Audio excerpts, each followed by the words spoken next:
Good evening. This is Martin Van Nostrand, bringing you news from the race that has been dubbed America's toughest 50K. Quest for the Crest.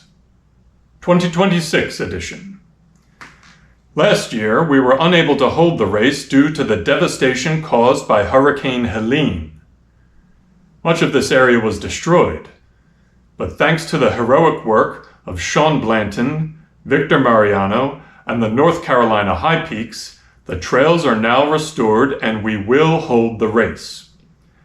However, the route must be altered as some roads are still closed, and unfortunately we will not be summiting Mount Mitchell. Now this means there can be no aid station there as well. After the mile 19 aid station, you're on your own on that mountain. This course is designed to test you in every way, but if you pay the price, you will be treated to some of the most beautiful views east of the Mississippi. To make the starting line, you must board a shuttle bus at 4:30 a.m. with every item on our mandatory gear list, and you better arrive an hour earlier to park. You will trek up and down the Black Mountains 3 times. 3,000 feet at a time, in an epic point-to-point journey that starts before dawn. You will pass 3 aid stations, each with a time cutoff, and you will need to filter natural spring water in between. In the final climb, the adjusted course will skirt around the summit of Mount Mitchell, but despite how it looks, it is anything but fast and flat. This course is extremely dangerous. If you are not absolutely sure you're ready, we implore you to reconsider signing up in the first place. The runner we are about to feature, we're not sure if he's ready, but here it goes. For the past 2 years, a low-level savage known as Joey B has generated some local buzz, if not for his speed, then perhaps for his informative race videos, in-depth course analysis, and rather colorful antics. When asked about any races he might have won, any distinctions at all, he replied, quote, "Don't worry about all that. You'll remember I'm the guy with the 20-something body, the 40-something face, and the 60-something hair." When pursued for further comment, he mentioned having a case of something called Ultramania, and that this race could cure it. Well, we checked the records, and he may not be fast, but somehow he has completed 9 ultramarathons in 9 different states, all of various climate, terrain, and difficulty. Now he makes to look Quest for the Crest the finale of his Ultramania. And we understand he's with us now to tell us firsthand. Get that camera on the light heavyweight champion. Hey, come on, Nostrand. The Beatles called. They want their haircut back. Get back on me. That's right. You know I have a hard time communicating with these people when you are looking at greatness. When you have an opportunity to see me, you keep the camera on me. The Nature Man. Woo! Joey B. Now, I've always said to be the man, you got to beat the man. And I'll admit, I'm not the man. That's the race director, Sean Blanton. He's the man because he created the best race at the 50K distance, and now I'm here to beat the best race. And when Joey B walks up to an ultra, everybody knows 3 things. He ain't gonna win, he will finish, and it's going to be one wild ride of a video. Now I know a lot of the people out there, especially the women, must be saying to themselves, this guy's too good looking to be a serious ultramarathon runner. They think I don't have any background in running, that I don't take the training seriously. They think I can't handle the most diabolical races. Well, I got news for all you smart folks out there. The Nature Man always adapts. You want my credentials? Woo! It's right here. And here. Every race on the East Coast that I wanted, I went out and got myself. You think you can scare me with elevation? The nature man adapts. I've been training 8,000 feet of elevation per week, 10,000 feet per week, 12,000 per week. I even did, 15,000 feet elevation in a week. That's why, baby, they call me the 14-hour man. Because it might take me all day to do it, and I might be pushing the time limit, but I'll probably finish the race. It doesn't matter if the race is easier this year, harder, cold, hot, rocky, one less aid station, an hour earlier before the bus, it makes no difference. If there's one thing I'm best at, it's being Joey B, and I'm having a hard time. Woo! Holding these trail runners down. Woo! Woo! Woo!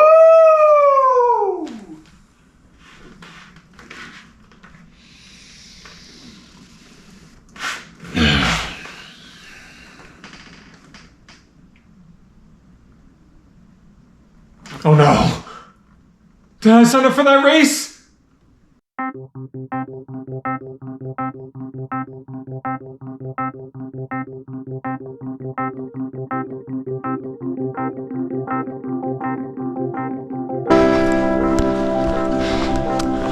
What a wild ride it's been. 10 ultramarathons in 10 different states, and all of a sudden I'm on the last one. And the most difficult one, by far. I'm in my third year as an ultramarathon runner, and when I look back in my life now, it's kind of like before ultras and after ultras. And before ultras, there were certainly a lot of bright spots, but when I started running ultras, I didn't expect this, but I found something in myself that I've been looking for all along, and that was missing. And now that I found it, I'm still not quite sure how to define it, but I'm glad I did find it, because I'm gonna need it today on that mountain. I guess the goal, if any, was to find out what I'm capable of. Because I know I'm never gonna win, never gonna be known for my speed, so I just wanted to find out how far I can take it. I didn't know that was gonna lead me here. This is gonna take everything I've learned along the way, but I'm pretty sure I got this. Even to step to the starting line of this race represents a few years of a lot of training, a lot of hard work, a lot of sacrifices, and a tremendous amount of personal growth. And now that I'm here, the thing I'm most grateful for is I'm not afraid. Because that's different than when I signed up. Now, I am Joey B, and this is the Quest for the Crest 50-kilometer trail race, Burnsville, North Carolina.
Thank you.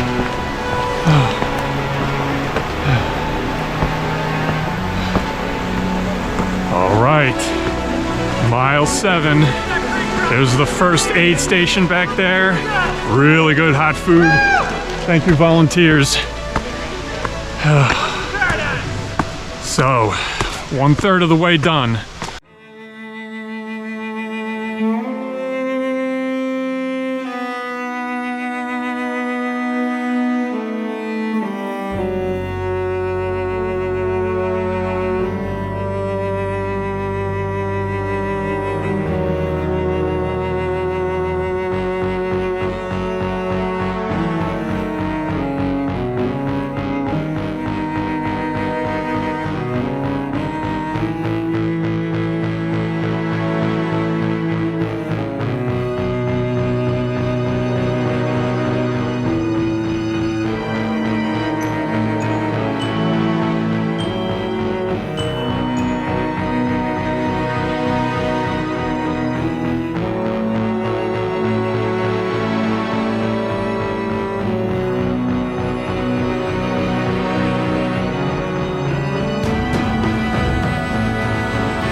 Beautiful up here. So the first battery ran out, and I saw this before as the sun was rising, but wasn't really light enough for video. So I got 2 more batteries, and I saved it for the best stuff, because that's coming up next right now. By the way, I'm probably not going to talk much during this race. Sometimes I have commentary on what it was like for me coming into this race, where I am with my running and my life. Today, there's probably not going to be time for that. I really have to concentrate, especially coming up. We're getting to the most dangerous parts of the course. Now again, just to be clear, in case anyone's worried that I'm doing these death-defying parts with like a camera in one hand and wheeling and dealing and everything, no. I'm being very safe. So look, we got the GoPro head mount right here. So when we get to the craziness, it's going to be the camera's on my head facing forward. I'm not touching anything, and my hands are free for the rocks or to help with the poles. Now, I got plenty left in the tank, and I just had a little bit of an extra stop to get some food. So I'm a little bit behind where I'd like to be time-wise. In fact, I left the first aid station basically like right at the cutoff, but that was the original cutoff. The race director, Sean, was nice enough to give us some extra time this year, but I don't want to need that. I mean, you always take the finish no matter what, but if I'm over 15 hours, that's not going to sit right with myself. But next objective is I got to get to the mile 18 aid station by 1 something. All right, so before we kick it into high gear, one more thing. A big shout out and thank you to the volunteers and everyone involved in making this race happen. This is not a normal race. I mean, this is a wilderness area, and there was all the stuff that happened with Hurricane Helene a year and a half ago. But these trails were devastated, and there were a lot of people that did a lot to get it clear again. I mean, that bulldozer that we saw a few minutes ago, like that drove up that entire trail. Got the volunteers at the aid stations with the food and the fluids right there. Lifesaver. And then the race photographer. This is like a once-in-a-lifetime opportunity to do this race and to get pictures like this. And this is at the top of a mountain crest. So that photographer hiked all the way up here to take these pictures. So thank you. The guy even said they had to lug a chainsaw thousands of feet up because they cleared like 30 trees in the last few days. So, I mean, these are these are high-level savages. I mean, I'm admittedly like a low-level savage. I can get this stuff done, but I mean, there's people who are just really doing amazing things here, and it's a pleasure and a privilege to be able to run this race. So one last time, thank you to everyone involved. Now let's get it.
Okay.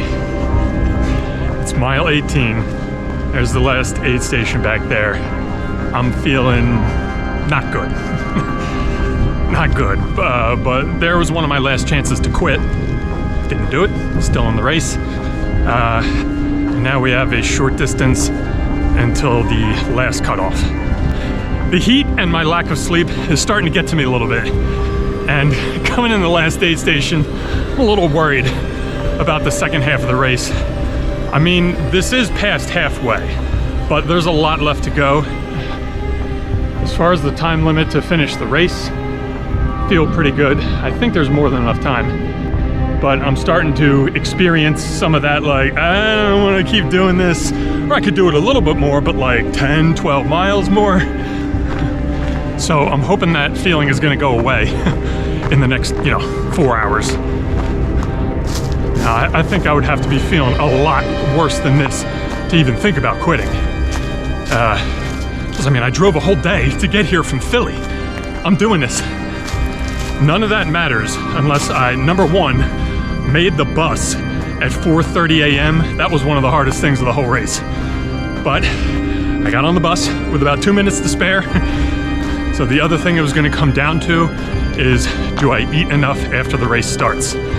And that's just squirrely with me. Sometimes I know I need to eat, but I don't want to.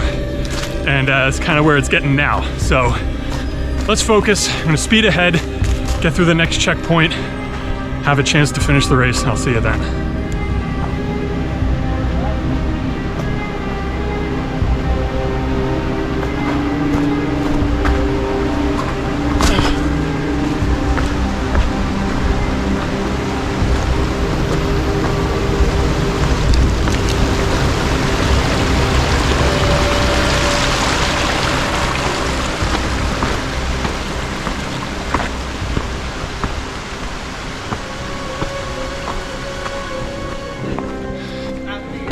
Okay, that was the last checkpoint back there. We're about mile 21. I'm still in the race.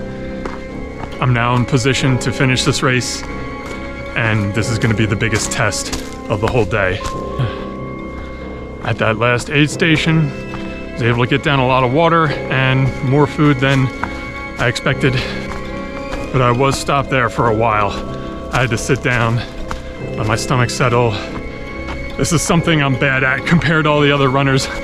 You're not supposed to be stopping for as long as I am, but I gotta make sure I finish the race. But even though this race is a little bit easier this year, because a little less elevation, we're not getting to the summit of Mount Mitchell, it's a little harder in other ways, because there's no aid station late in the race. I got a lot of protein bars in the backpack. I was saving the protein bars for the second half of the race. There's only so many of those I can eat in a day. So I got plenty on me now for food and fluids. But it's just that, like, I'm 9 hours in or so. Most ultras that I've done were over by now, and there's still another huge climb. So, anyway, let me not think about that.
Think you can scare me with elevation? Then nature man adapts. I've been training 8,000 feet of elevation per week, 10,000 feet per week, 12,000 per week. I did, 15,000 feet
mile 33. If I'm shooting and talking, that must be a good sign. I don't remember how much I was talking about before, but let's just say I was pretty close to throwing in the towel. Except that wasn't really an option. So here I am. Had to keep going, and hours upon hours later, it hasn't gotten any worse. So those Cliff Bars are working overtime. I can't imagine how much water I must have drank today. I hit close to rock bottom about 2/3 of the way up the last ascent.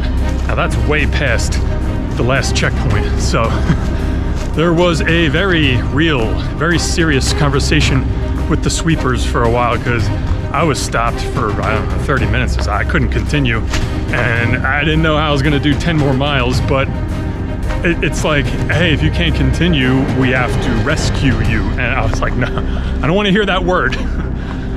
So I was able to find a way to keep going, and then I just found a zone. And by the way, those two sweepers were amazing. So MG and Elena, thank you so much. You were a bit of a lifesaver in the late stages of the race. They had good advice. I'm pretty sure they were more experienced than me, and they were saying things like, don't look at your watch. Don't look at the mountains, don't look up. Don't look up, just look down at the steps in front of you. And they're exactly right. So I was focused on that. I had some Cliff Bar action, that helped a lot, but it took me like at least 30 minutes to eat half a Cliff Bar. My body did not want it, but I made it happen, and it made a big difference. And here I am. I'm actually like feeling like I was earlier in the race. So, let's get it!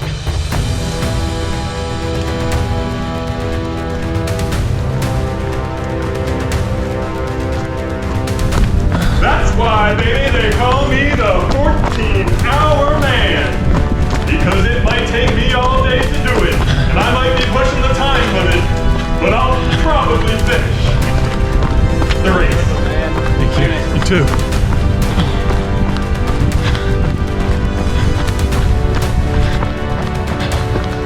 Oh. Thank you.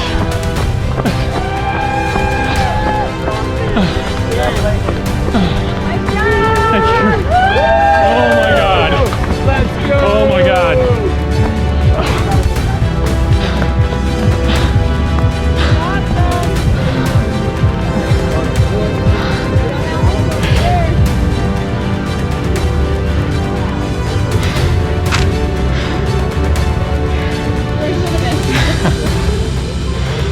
I barely got it done this time.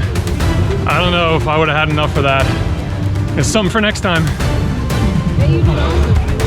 Thank you so much. Oh.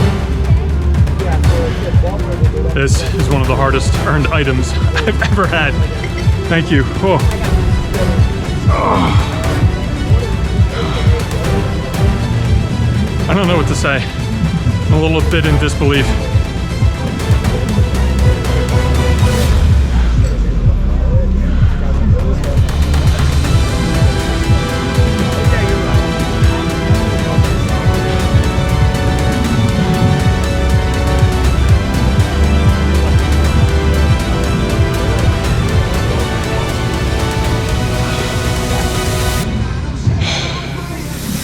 Yes.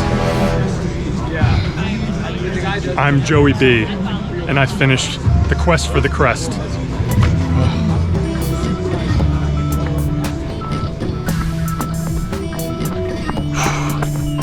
Well, yesterday was 1 month to the day from finishing the race. And I gave out lots of thank yous before, but there was one that I forgot. And that's the most important one of all. The guy who designed the course and created the race, the owner of Run Bum Races, Mr. Sean Blanton. This dude is a character. I mean, I'm a character, so he's a character and a half. I mean, it would be fair to say he's as many as 2.5 characters. Sean is a very detail-oriented dude, but he lays it all out, exactly what you need to do. I mean, a month after the race, I can still hear his voice in my head being like, drink before you're thirsty, eat before you're hungry, fill your water all the way to the top at the springs, especially at the end of the second climb. If you don't do it, you're a moron. Except you used an expletive, which I don't mind, but you know, I'm trying to work clean. And as far as my performance, I think I missed Sean's advice once or twice, and that's where I went wrong. I think I ate after I was hungry a few times later in the race, and that's what led to my stomach problems, and then I had to be stopped, like at a dead stop for 30 minutes or more. I know you're not supposed to do that. I mean, I feel like I needed to take those stop breaks or else I would have been totally finished. So by the time I got moving again, the whole rest of the way, I was feeling bad, but it was about like, you know, I was able to keep it about here the whole time. Fortunately, never got to there. Well, I saved the best for last, and I'm afraid that does it for Joey B's Ultramania. I know, no one's ever heard of Ultramania. It's a thing that I made up. A couple of years ago, I got possessed of this notion that I want to be an ultramarathoner, runner, YouTuber guy. And so in a short span of time, I lined up as many ultramarathons as I could. And the same thing with making these videos. I feel like the goal was to find out what I'm capable of and to see how far I can push it if I give it everything I possibly can. And before long, I came to define that as 10 ultramarathons in 10 different states and challenging myself and leveling up as I go. And you can find the links to all of these races in the description. But I owe a great deal of thanks to all these races. They really prepared me for Quest for the Crest. It was an amazing journey of personal growth and discovery. So that's why they say it can't be your first trail race. By the time I got to Quest for the Crest, not much was actually new, but it was everything that I know and love about trail running, but every category is ramped up to 10. Well, thank you for watching. If you made it this far from the beginning, you're a savage too. I know it's a long video, but I wanted to pull out all the stops, just like the race. This was definitely the hardest thing I've ever done, but now I've done it. So I'm thinking, what else could I do? Why would I stop? I want to stay at this level. I just had the adventure of a lifetime. I feel like I'm 44 going on 25, and I want to keep doing this. So I don't know when, but I'll be back. And I'm looking forward to sharing more races with you. And for one thing, I got to get to the summit of Mount Mitchell. But for now, I got to run off into the sunset real quick. Let's go.